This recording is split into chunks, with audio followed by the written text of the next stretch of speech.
વડોદરા નજીક આવેલા પ્રખ્યાત પિકનિક સ્પોટ એવા કોટના બીચ પર આજે વહેલી સવારે એક મોટી દુર્ઘટના સર્જાઈ હતી, જેમાં મહીસાગર નદીમાં નાહવા પડેલા વડોદરાના યુવકોના ગ્રુપમાંથી 2 યુવકો ઊંડા પાણીમાં ગરકાવ થઈ જતા તેમના કરુણ મોત નીપજ્યા હતા।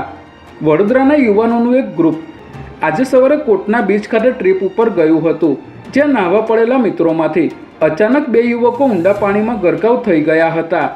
ઘટનાને પગલે સ્થાનિક તરવૈયાઓ અને ફાયર બ્રિગેડની ટીમ તાત્કાલિક અહીં પહોંચી હતી અને બંને મૃતદેહને બહાર કાઢવામાં આવ્યા હતા।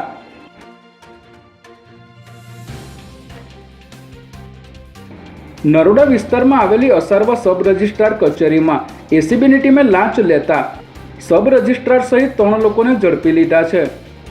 દસ્તાવેજમાં ભૂલ દૂર કરવા અને કલેક્ટર કચેરીથી સર્ટિફિકેટ વગર કામ કરવા માટે સબ રજિસ્ટ્રારની કચેરીમાં કરાર આધારિત કામ કરતા જય આદિવાસીએ 2.5 લાખ રૂપિયાની લાંચ માગી હતી, ત્યારે ફરિયાદી લાંચ આપવા માંગતા ન હોવાથી એસીબીનો સંપર્ક કર્યો હતો, જેથી એસીબીની ટીમે સબ રજિસ્ટ્રાર આકાશ દેસાઈ, જય આદિવાસી તથા નરેન્દ્ર બોરાને લાંચની રકમ સ્વીકારતા રંગે હાથ ઝડપી લીધા હતા। જ્યારે એસીબીના છટકાની જાણ થતાં સર્ચ ઓપરેટર રાહિલ શેખ ફરાર થઈ ગયો હતો।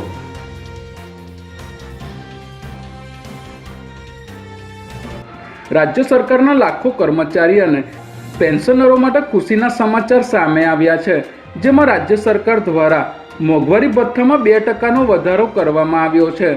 કર્મચારીઓને અત્યાર સુધી જે 58% મોંઘવારી ભથ્થું મળતું હતું તેની જગ્યાએ હવે 60% કરવામાં આવ્યું છે અને મોંઘવારી ભથ્થામાં થયેલો વધારો 1 જાન્યુઆરી 2026થી લાગુ કરવામાં આવ્યો છે।